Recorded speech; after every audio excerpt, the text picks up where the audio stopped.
व्याकरणामधील समास हा घटक पाहत असताना समास म्हणजे काय, तर समास म्हणजे शब्दांची काटकसर करून, म्हणजे शब्दांची काटकसर करून तयार केलेला एक शब्द, म्हणजे दोन शब्दांची काटकसर करून तयार केलेला एखादा जोड शब्द म्हणजे समास. आता तो शब्दांची काटकसर करून तयार झालेला जो शब्द आहे त्याला सामासिक शब्द असे म्हणतात. आणि त्यानंतर त्या सामासिक शब्दाची फोड करणं म्हणजे त्याचा विग्रह करणं म्हणजे ते विग्रह, म्हणजे तो काय तर सामासिक शब्दाचा विग्रह करणे होय. मग आता त्या सामासिक शब्दाची फोड करणं म्हणजे विग्रह करणे होय.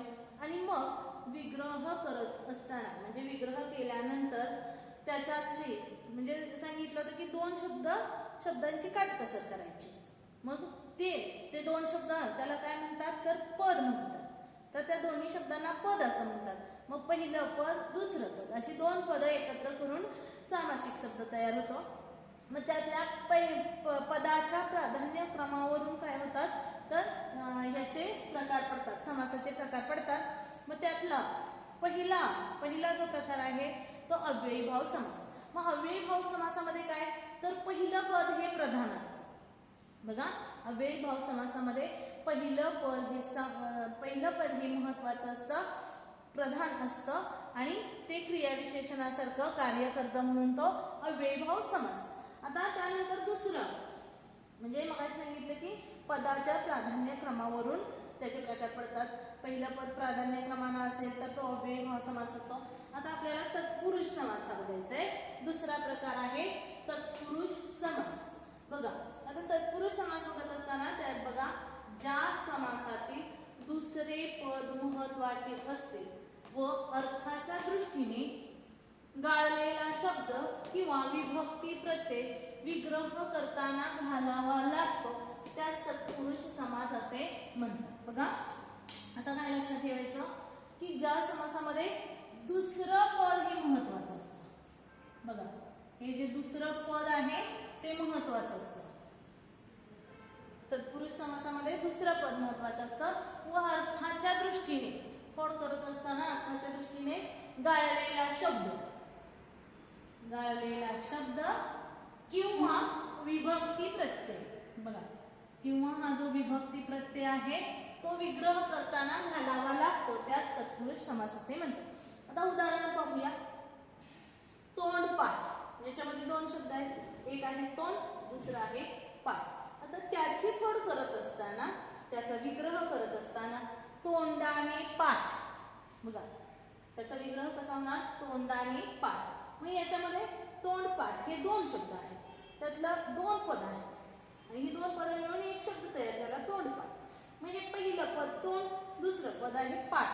मग आता इथं पाठ हे दुसरं पद महत्वाचं आहे आणि कसं पाठ करायचं आपल्याला तोंडाने पाठ करायचं. म्हणजे हा ने प्रत्यय इथं बघा लागला विभक्ती प्रत्यय, हा विभक्ती प्रत्यय. तर हा विभक्ती प्रत्यय तृतीयचा आहे, हा विभक्ती प्रत्यय. त्यानंतर महादेव, महान असा देव, हा शब्द इथं बघा गाळलेला शब्द महान देव, महादेव. मग महा म्हणजे महान आणि देव. मग काय तर हा देव हा शब्द दुसरं पद आहे आणि हा महत्वाचा आहे, हे दुसरं पद महत्वाचं आहे. देव कसा आहे महान आहे. मग फोड करत असताना असा शब्द आपल्याला घालावा लागला. त्यानंतर अनिष्ट, अनिष्ट म्हणजे वाईट. तर नाही इष्ट ते. बघा, नाही इष्ट ते, हा आपल्याला ते शब्द घालावा लागला. इष्ट म्हणजे चांगलं नाही असं ते अनिष्ट. आणि कंबर पट्टा, तर याच्यामध्ये सुद्धा दोन पद आहेत कंबर आणि पट्टा. तर यातला पट्टा बघा, पट्टा हा दुसरं पद आहे आणि तो महत्वाचा आहे. तर आपल्याला पट्टा तो कशासाठी आहे तर कमरेसाठी, म्हणजे हा साठी शब्द इथं घालतात. बघा, म्हणजे दुसरं पद महत्वाचं असतं आणि मग अर्थाच्या दृष्टीने गाळलेला शब्द किंवा विभक्ती प्रत्यय विग्रह करताना घालावा लागतो तेव्हा तो तत्पुरुष समास होतो आणि त्याला तत्पुरुष समास असे म्हणतात. आता बघा, तुमच्या पाठ्यपुस्तकामध्ये तुम्हाला उदाहरणं दिलेली आहेत. तर याच्यामध्ये एक मेट्रो रेल्वेचा लोकार्पण सोहळा थाटामाटात पार पडला. दुसरं आहे सुप्रभाती तलावात नीलकमल उमललेले दिसले. तिसरं आहे शिक्षण प्रक्रियेत पालक, शिक्षक आणि विद्यार्थी हा आदर्श त्रिकोण असतो. आता बघा इथं अधोरेखित शब्द इथं दिलेले नाही, तुम्हाला करायला सांगितलेले, पण यातले सांगते. सामासिक शब्द आहेत कुठले? लोकार्पण, सुप्रभाती, नीलकमल आणि त्रिकोण. तर याच्यामध्ये बघा याच्यावरून सामासिक शब्दांची वैशिष्ट्ये सांगितलेली आहेत. तर या सामासिक शब्दात दुसरे पद महत्वाचे असते. बघा आता याच्यामध्ये लोकार्पण, मेट्रो रेल्वेचा लोकार्पण सोहळा थाटामाटात पार पडला. तर हा लोकार्पण, लोकार्पण, लोकार्पण.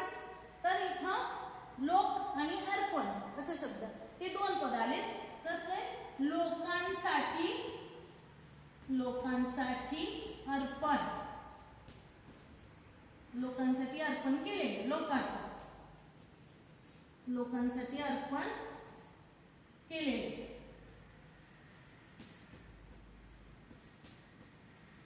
तर ते लोकार्पण. त्यानंतर दुसरा कुठला? सुप्रभाती, सुप्रभाती, सुप्रभाती.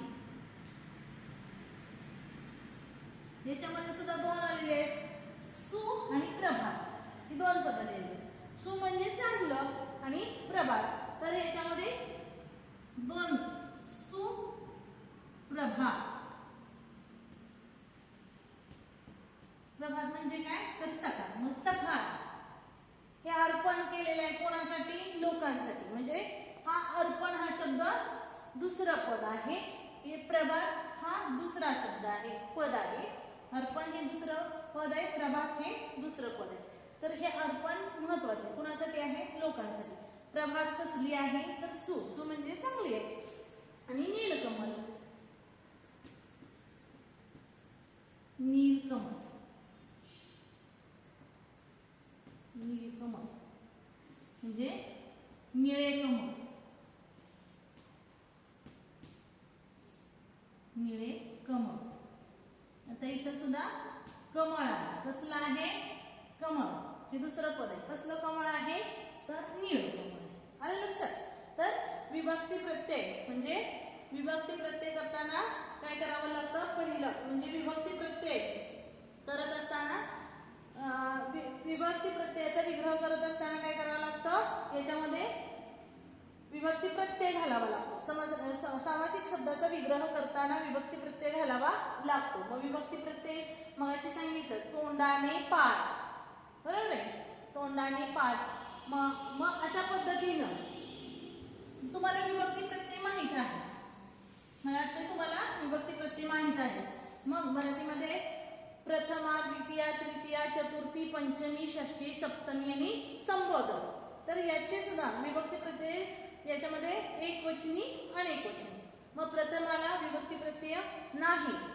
द्वितीयेचे आहेत ते स, ला, ते, स, ला, नाते. तृतीयेचे आहेत ते नेईशी, नेही, इशी. चतुर्थीचे आहेत ते परत स, ला, ते, स, ला, नाते. पंचमीचे आहेत ते ऊन, हून, अनेकवचनी, ऊन, हून. षष्टीचे आहेत च, चाची हे एकवचनी, अनेकवचनी चे, चाची. आणि सप्तमीचे एकवचनी आहेत त, इ, आ, अनेकवचनी त, इ, आ. आणि संबोधनचा नो. मग अशा पद्धतीनं आता याचे परत तत्पुरुष समासाचे अनेक तत्पुरुष समासाचे उपप्रकार पडतात. त्यातले आपल्याला 3 प्रकारांचा अभ्यास या इयत्तेमध्ये करायचा आहे. त्यातले 3, पहिला आहे तो विभक्ती तत्पुरुष समास, दुसरा आहे कर्मधारय समास आणि तिसरा आहे तो द्विगु समास. आणि या समासांचा आपण पुढच्या व्हिडिओमध्ये अभ्यास करणार आहोत. धन्यवाद.